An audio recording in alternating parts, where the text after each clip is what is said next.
From Hollywood, it's time now for... Johnny Dollar. Andrew Cord, Johnny. How's it going, Andy? All the police have been talking to that arsonist, George Foley, all night long. He won't admit a thing. Won't talk about anything. They're wondering now how long they can hold him. He's the man who fired that building, Andy. Well, we've got to have something more for the district attorney, Johnny. We haven't tied Foley to Bennett at all. If we can definitely charge him with firing that building, then we'll have a lever to go after Bennett. I got an idea. What? Meet you in an hour.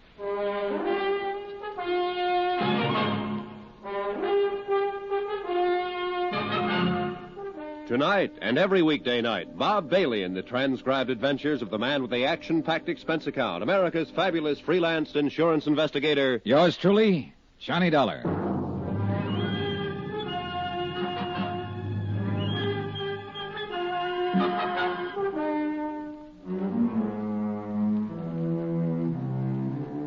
Expense account submitted by Special Investigator Johnny Dollar to the Four-State Fire Insurance Corporation, 4065 Spear Boulevard, Hartford, Connecticut. The following is an accounting of expenditures during my investigation of the Bennett arson matter. Expense account item 6, $1, 2 drinks. Andrew Cord and myself in Cookie's Place, a half a block from San Francisco's Hall of Justice. Andy's a good insurance man, thorough. Well, it's pretty certain they'll have to release Foley unless he admits something, or we can find more evidence against him. How about Bennett? Still no word. Johnny, you can see what we're up against. Yeah. Want one? No, thanks, Johnny. It's for a while. Listen, we had this case tied into Tony Midas until he turned up dead. A vengeance motive against Bennett for sending him to prison 5 years ago. Yeah? All right. Now we know it wasn't Midas, and we're sure it's this George Foley. At least according to Bill Underwood, and Bill certainly knows the arson racket. Yeah, no man better. All right, then. Who shot Bennett? Oh, I don't know, Johnny, but that's not our worry at the moment. Think, Andy, think. It might have been Foley. It couldn't have been Midas. But there is someone else. You mean Bennett's niece? Sure, his niece. She had a reason because of what Bennett did to Midas, who was her husband. And she's got a reason to help us. Yeah, but nobody can find her. Nobody knows where she is. They'll find her. And I want to make a deal. You what? Sure. If I find her, I'll ask her what information she can give us about Bennett and Foley. Possibly she has something. She said she did once. Now, look, if she shot her uncle, she'll have to stand for assault and attempt to kill. Can we give her legal help in her case? Johnny, I don't know. I want to know if I can promise her that if I see her. Can I? Well, you can tell her that we'll do what we can, the very best that we can. Okay, good. Want another drink? No, thanks, Johnny. All right, I'll try and get in touch with Elizabeth Bennett. How? The police haven't gotten anywhere. Oh, I've been here 2 days, and I got friends all over this town. Expense account item 7, $1.05, cab fare. From the Hall of Justice to the apartment house of Marty Engel, lawyer, philosopher, and egg poacher. Again? Yeah. You better close that door and lock it, Mr. Engel. It's awful late for this. Are you drunk? Nope. Locked? Now what? You asked me if I ever found Tony Midas to tell you about it. We found him, Mr. Engel. He's dead. Oh, no. Oh, yes. And he didn't do any of the things we thought he might have done. I'm here to find out what you might have done. How did he die? Tuberculosis. He's had it for 2 years. Didn't know. No, I didn't know. I didn't know about it. I don't know how to figure you, Engel. I haven't been able to ever since I met you. It doesn't make any difference what I think of you, but it does make a difference how you answer one question. A lot of difference to you. What is it? Did you help Arnold Bennett frame Tony Midas and send him up to San Quentin? You say Tony is dead. Now, what difference? Did you help Bennett frame him? No, I told you I defended Tony Midas in court. I tried my best to get him off. That's the truth. You sure of that? I'm an honest man, if not a successful one. I told you the truth. All right, then, if that's the truth, you're not in any trouble and you can unlock that door. But if it's not the truth, you might get yourself killed. Why do you say that? Because somebody took a shot at Arnold Bennett last night. But he was lucky. It didn't kill him, but it came pretty near. You know who that somebody was? Elizabeth? That's a good guess. She hasn't got anything to lose now. She lost her husband. She might be out getting even for him if he was framed. And she thinks you helped frame him. I tell you, I didn't frame him. I defended him. I think Bennett stacked everything against him. I told you that once. I think Midas was an innocent man, but there was nothing I could do. Oh, wait a minute. What? Shh. Who are you expecting? No one. Ask who it is. Go ahead, ask who it is. Who is it? Elizabeth Bennett, Mr. Engel. Tell her just a minute. Just a minute, Elizabeth. Okay, over there. Go on, get down fast. Right.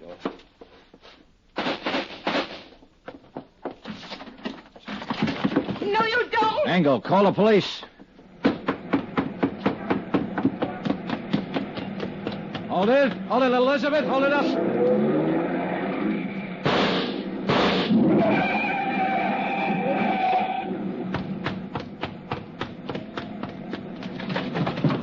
Hurt? You? Are you hurt? No, I'm all right. Did I kill him?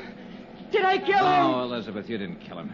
Well, he ought to be dead. You don't know what you're talking about. He didn't have anything to do with framing Tony. He just told me. Then he was lying. He should be dead. He and my uncle. None of this will bring Tony back to you. Come on now, come on, let's get back.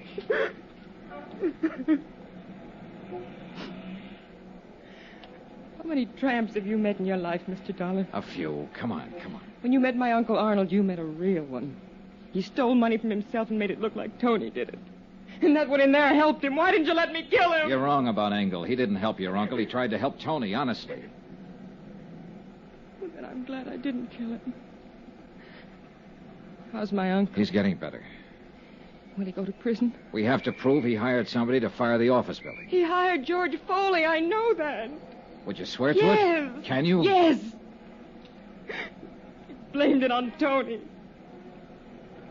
When I went over to see Tony last month in the prison hospital, he was dying. Oh, I knew it. He had that look in his eyes. Helpless. And he knew what my uncle had done to him, and he couldn't do anything about it. But you figured you could. You shot your uncle when you found out Tony was dead. And you came here to kill Engel. I thought he helped Uncle Arnold send Tony to prison. I thought he helped kill Tony. They did kill him, you know, when they sent him to prison. They killed him as surely as if they'd shot him down. 5 years I waited for Tony to get out of that awful place. I waited to hold him in my arms and tell him it was all over. 5 years I waited to help him forget his hate and my hate. Loving him so much every day that...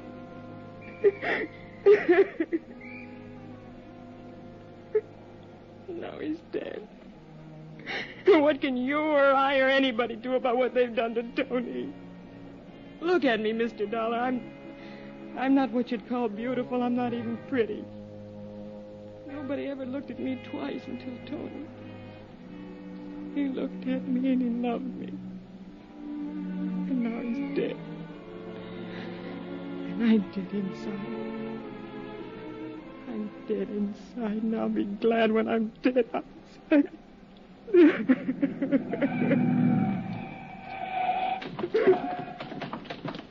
Shooting in this neighborhood? Wait a minute, officer. What's that? No one's hurt. Come on, Elizabeth.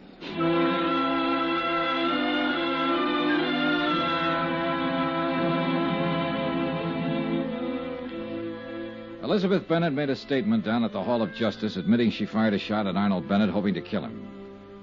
She also admitted the assault on the lawyer, Marty Engel. Charges were immediately filed, and she was held in the women's section of the city jail. In a separate statement, she told how she had seen Arnold Bennett meet George Foley in a downtown bar. Foley still maintained that he had nothing to do with the fire in the Bennett building and denied any connection with Arnold Bennett. I gave Elizabeth Bennett's statement to Andy Cord, and he took it to the assistant district attorney. I was still in the Hall of Justice when Marty Engel came in.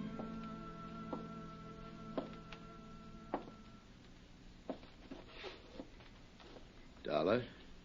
Oh, hello, Mr. Engel. How is Elizabeth? They're holding her. I'm not going to press any charges. Well, that's pretty decent of you, Mr. Engel. She's a pretty unhappy girl. I'd like to help her. Her uncle will probably press charges against her. I'd like to defend her. What? She needs a lawyer. I didn't do very well for her husband. Maybe I can do better for her. I hope so. Funny world, isn't it? Not tonight, it isn't. No, I guess not. Yeah. Well, I'll see you, Mr. Dollar. Right. Johnny? Oh, Andy, hi. Well, kid, you ought to pat yourself on the back. They're going to go ahead against George Foley for the arson job. Enough for them now, huh? That's a pretty good case against him, whether he opens up and talks or not. A statement from him would still be better. Always. But he's been around, Johnny. He hasn't given anybody the time of day yet. Yeah. Oh, about Elizabeth Bennett. I can arrange counsel for her. She's already got a lawyer, Andy. Okay, then we'll pay his fee. He doesn't want any fee. What's the matter, kid? Boy, maybe all this has been a little too much. Hey, what time is it? 10:15. There's a plane out at midnight. If you don't need me anymore, I think I'll be getting back to Hartford. Sure, Johnny. Sure, I'll look after things here.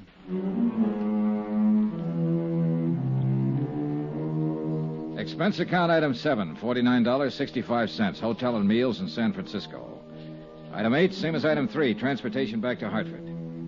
I caught the midnight plane and was in Hartford at 2 o'clock the next afternoon. I went directly to my apartment and went to bed. I was awakened the following morning about 7 o'clock. What the...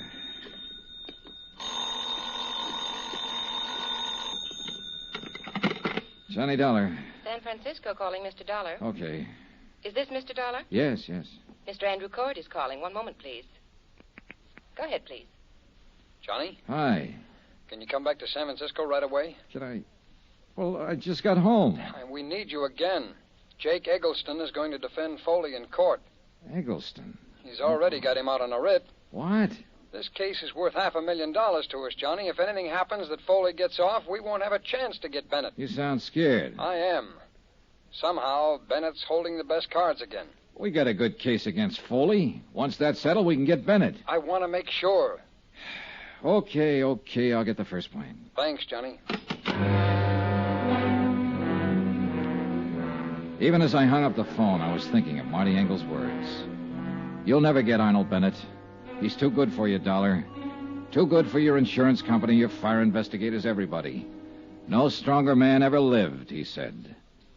And somebody had to prove Engel was wrong.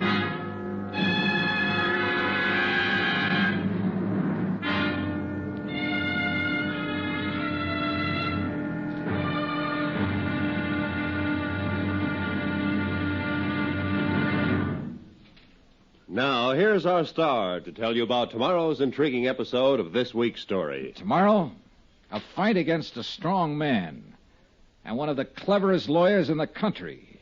Join us in court. Yours truly, Johnny Dollar.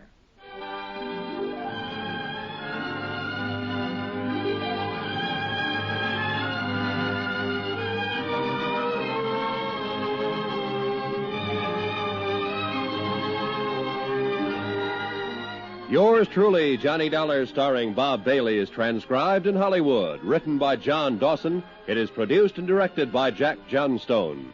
Be sure to join us tomorrow night, same time and station, for the next exciting episode of Yours truly, Johnny Dollar. Roy Rowan speaking.